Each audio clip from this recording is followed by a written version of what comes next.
तुम्ही मटरची भाजी अशी कधी खाल्ली आहे का? कांदा, टोमॅटो टाकून आजकाल तर सगळेच भाजी करतात. पण अशा पद्धतीने तुम्ही कधी भाजी बनवली आहे का? अशा पद्धतीने जर तुम्ही भाजी बनवली ना, खरंच बोट चाटून खाल. फक्त 5 मिनिटात तयार होणारी ही झणझणीत मटर रेसिपी एकदा तुम्ही केली ना, पुन्हा पुन्हा कराल.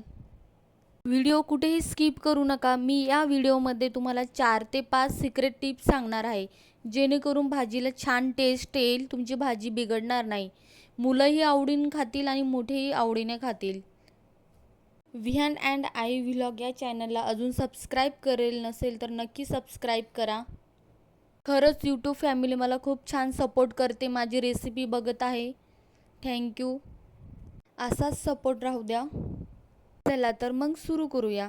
मी इथे मार्केटमधून फ्रेश मटर आणलेला आहे. मटर छान फ्रेश असला तर भाजीला छान टेस्ट येते. त्याच्यानंतर मी मटर काढून घेणार आहेत आणि 1 ते 2 मिनिटासाठी बॉईल करून घेणार आहे, जेणेकरून भाजी झटपट होईल. व्हिडिओ कुठेही स्किप करू नका. मी इथे या व्हिडिओमध्ये 4 ते 5 सिक्रेट टिप्स सांगणार आहे. त्याच्यानंतर मी इथे घेतला आहेत शेंगदाणे, खोबरं, धने, एक कांदा भाजून घेतला आहे. ही पूर्ण व्यवस्थित छान गॅस लो फ्लेमवरती ठेवून शेंगदाणे, धने, खोबरं भाजून घ्यायचं. एक चूक करायची नाही, ती म्हणजे गॅस हाय ठेवून कधी तिखट भाजायचं नाही. त्याच्यानंतर मिक्सरच्या भांड्यामध्ये बारीक वाटण करून घ्यायचं. त्याच्यानंतर पातेलं ठेवून छान गरम होऊ द्यायचं आणि 2 ते 3 चम्मच तेल टाकायचं. तेल छान गरम झालं की फोडणी छान बसते आणि भाजीला टेस्ट छान येते. त्याच्यानंतर आलं लसणाचं पेस्ट घ्यायचं आणि छान स्मेल येईपर्यंत परतून घ्यायचं. फोडणी छान बसली की भाजीलाही टेस्ट छान येते.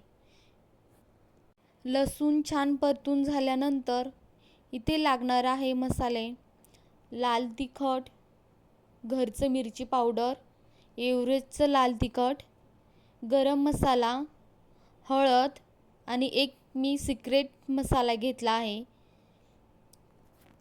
त्याने भाजीला छान टेस्ट येते. हे मी व्हिडिओच्या लास्टला सांगणार आहे. गॅस मीडियम फ्लेमवरती ठेवून मसाला छान परतून घ्यायचा. त्याच्यानंतर वाटण केलेलं धने, खोबरं, शेंगदाणे आणि कांदा हे पूर्ण टाकून छान मिक्स करून घ्यायचं आहे. ते एक सिक्रेट टिप सांगायची म्हटलं, मसाला छान तेल सुटेपर्यंत परतून घ्या, त्याने भाजी छान लागते आणि भाजीला छान टेस्ट येते. वाव, खूपच छान स्मेल येतोय. अगोदर बघू शकता तुम्ही मसाला कसा दिसतोय आणि नंतरला परतून घेतल्यानंतर किती छान झाला. इथे आपला परफेक्ट मसाला इथे तयार आहे. त्याच्यानंतर याच्यामध्ये बॉईल केलेलं मटर टाकायचं आहे.